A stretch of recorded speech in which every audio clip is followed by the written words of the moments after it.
All right, let's talk about the Oklahoma Sooners coming off a somewhat disconcerting at times, but you got the victory over BYU at BYU. Of course, losing your quarterback doesn't help. Jackson Arnold came in and filled in and did a decent job. But let's focus on the long-term trajectory here. And of course, going back a couple off seasons, everyone knows that Lincoln Riley left Norman, went to Los Angeles to become the head coach of USC, took Caleb Williams with him. At the time, a lot of people felt like that was a huge loss for Oklahoma, a huge win for USC. All the pundits, all the talking heads, all the so-called experts said USC is going straight up. Oklahoma is going to go straight down. Well, it looks like the opposite is occurring, and we've got a column from the Los Angeles Times, and they already hate Lincoln Riley. That's full. This is Bill Plaschke, the well-known columnist for the Los Angeles Times. This is what he wrote. Lincoln Riley, your honeymoon is over. This awful loss, talking about their loss to UCLA, is on you. This disappointing season is on you. This pulsating heat from a fan base that doesn't accept mediocrity is now squarely on you. 2 seasons after arriving in town as a celebrated acquisition who was going to return the Trojans to greatness, Riley couldn't even convince his team to play hard or smart against the most important opponent on its schedule. Since going 11-1 to start his USC career, Riley is 7-7. Sink your teeth into that. Anyone have a number for Clay Helton? Since tutoring Caleb Williams to a Heisman, Riley has basically ruined Williams' encore season with a terrible defense, an underutilized running attack, and a series of big game embarrassments.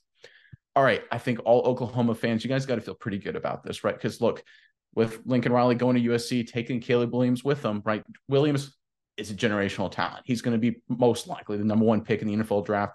I think he's going to have an outstanding NFL career. The dude is basically like Patrick Mahomes 2.0. Losing Caleb Williams and losing Lincoln Riley, at that point, the whole mood and whole demeanor with where USC was going, where Oklahoma was going, was like, look, USC is going to be great. Oklahoma's going to have to start from scratch and kind of rebuild their program. But now look at the programs. You got USC. I mean, their team is collapsing despite the greatness of Caleb Williams. Caleb Williams is still playing spectacular. He's an awesome player.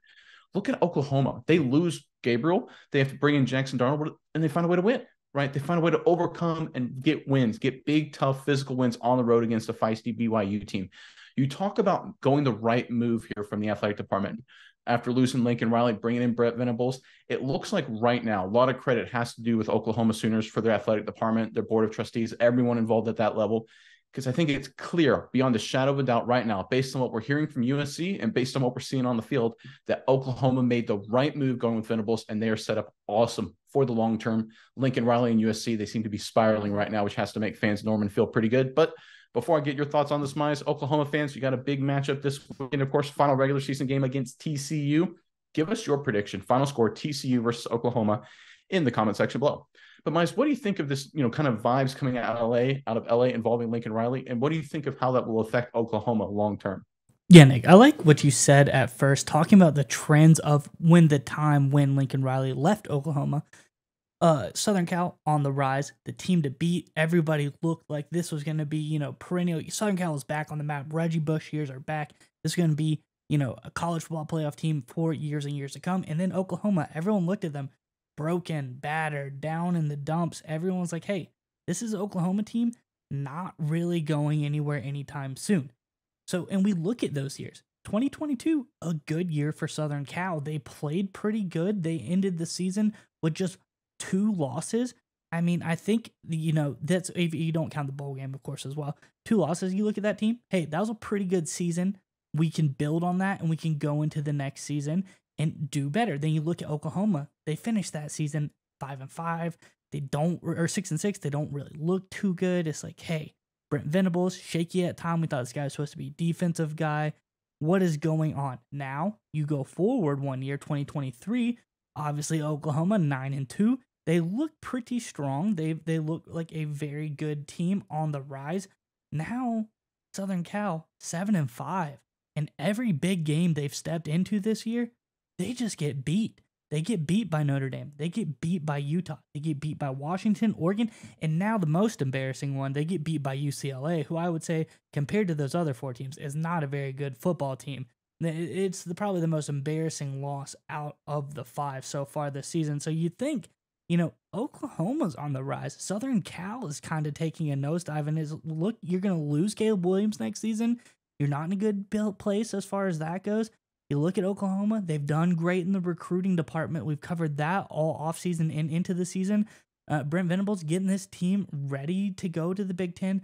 This is a team that looks really, really strong. They've had great recruiting. have great growth on both sides of the ball. The defense has been improving this season.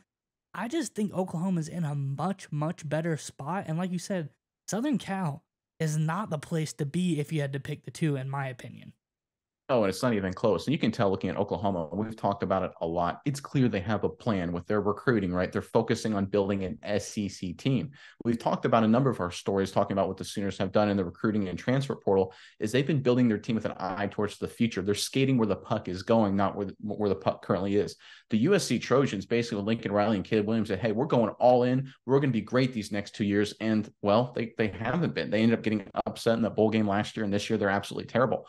Oklahoma is on the rise. Their defense is a lot better than it was last year. It's slowly going to get better and better. Recruiting is doing very nicely. We saw our first glimpses of Arnold. He is the future of this program, right? We talk about how good they're recruiting in terms of just not just getting contained to Oklahoma, Texas, but going into SEC territory as well. This is a program led by Venables that is trending in the right direction with a clear plan. I think that's the most important part. Any program can have a really nice spike, a good year, and any program can have a down year. But where is the plan and where is the trend? And we know with the Sooners, they're building an SEC football team. They are trending in the right direction, and they're learning how to win tough, close games because they don't have the same talent level that they've had in years past. I think that's pretty obvious. But they're finding a way to get the job done. They're finding a way to pull out wins. And you learn to do that early on. That'll build towards the future. USC with Lincoln Riley, it is clear. And here's the most important fact I keep going back to.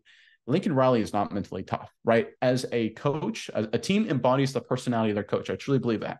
And Lincoln Riley, and we've seen it with USC, we saw it sometimes with Oklahoma, to be honest with you, not a mentally tough team, not a mentally tough guy. He's not a mentally tough coach. His teams aren't mentally tough. And that's what we're seeing in USC. Venables, he is a tough dude because this team, look, they ride the ups and the downs, but they find a way to get the job done. They're 9-2. Obviously, they're not where Sooners fans want them to be yet, but it's clear they're trending in the right direction. And I just love the toughness of Oklahoma, especially compared to USC. I mean, I watched them against UCLA, Mize, watched the Trojans, and I tell you what, the team was terrible. Caleb Williams was basically making anything happen for the team. Their defense was awful. Offensive line was terrible. Then you watch Oklahoma against BYU, an ugly game, no doubt about it. But there was feistiness, there was tough, there was physical play. Even though sometimes Oklahoma didn't do everything right, it was clear this was a mentally tough team. And I think those are the attributes that are going to carry forward for Oklahoma into next season and beyond.